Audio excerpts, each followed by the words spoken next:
Hi friends, നമസ്കാരം. ദാസേട്ടനാണ് തൃശ്ശൂരിൽ നിന്ന്. അപ്പോൾ ഇന്നൊരു സിനിമ കണ്ടു, അൻപോട് കൺമണി. സിനിമയുടെ സംവിധാനം ലിജോ ലിജോ ആണ്. അതുപോലെ അനീഷ് ആണ് സിനിമയുടെ തിരക്കഥ ചെയ്തിട്ടുള്ളത്. സിനിമയെക്കുറിച്ച് പറയുകയാണെങ്കിൽ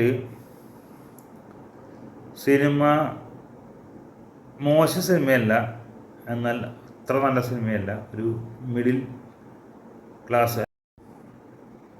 100-ൽ 60 മാർക്ക് കൊടുക്കാം. നല്ല രീതിയിൽ സംവിധാനം ചെയ്തിട്ടുണ്ട്. സംവിധായകൻ നല്ല രീതിയിൽ തന്നെ സിനിമ സംവിധാനം ചെയ്തിട്ടുണ്ട്. ബോറടിയൊന്നുമില്ല. പക്ഷേ ചെറിയൊരു കഥ, ആ കഥ എങ്ങനെ വലിച്ചു നീട്ടി ആണ് സിനിമ മുഴുവൻ അവസാനിപ്പിക്കുന്നത്. അർജുൻ അശോകനാണ് നായകൻ. അനഘ നാരായണൻ എന്ന് പറഞ്ഞ പെൺകുട്ടിയാണ് നായിക. അനഘ നല്ല പെർഫോമൻസാണ് കാഴ്ചവെച്ചിട്ടുള്ളത്. അതുപോലെ അർജുൻ അശോകൻ നല്ല രീതിയിൽ പെർഫോമൻസ് കാഴ്ചവെച്ചിട്ടുണ്ട്. പക്ഷേ അനഘ കുറച്ചും കൂടി നല്ല രീതിയിൽ തന്നെ അഭിനയിച്ചിട്ടുണ്ട്. നല്ലൊരു നടിയാണ് അവൾ. അതുപോലെ പാർവതി നല്ല അഭിനയം കാഴ്ചവെച്ചിട്ടുണ്ട് സിനിമയിൽ. പാർവതി എന്ന് പറഞ്ഞാൽ മാലപാർവതി നന്നായിട്ടുണ്ട്.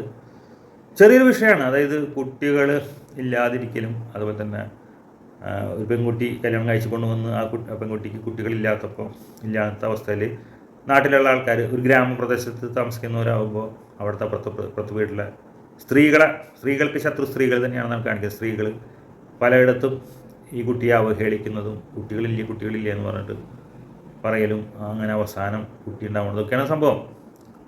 വലിയ കഥയൊന്നുമല്ല, പക്ഷേ അത് നന്നായിട്ട് ചെയ്യാൻ സംവിധായകന് സാധിച്ചിട്ടുണ്ട് എന്ന് മാത്രം. ഗംഭീര സിനിമയൊന്നുമല്ല, വൺ ടൈം വാച്ചബിൾ, കുടുംബ പ്രേക്ഷകർക്ക് പറ്റിയ സിനിമയാണ്. എന്നാലും വളരെ ചിലവ് കുറഞ്ഞ സിനിമയാണ്. എന്തായാലും സിനിമ നഷ്ടം വരില്ല എന്തായാലും സിനിമ. പക്ഷേ ഇവിടെ ആകെ പ്രശ്നം എനിക്ക് തോന്നുന്നത് അൻപോട് കൺമണി എന്നുള്ള പേര് ഈ സിനിമയ്ക്ക് ഉചിതമായിട്ടില്ല എന്ന് വേണമെങ്കിൽ എനിക്ക് പറയാൻ സാധിക്കും. കാരണം പെട്ടെന്ന് ആളുകൾക്ക് ക്ലിക്ക് ചെയ്യുന്ന പേരല്ല.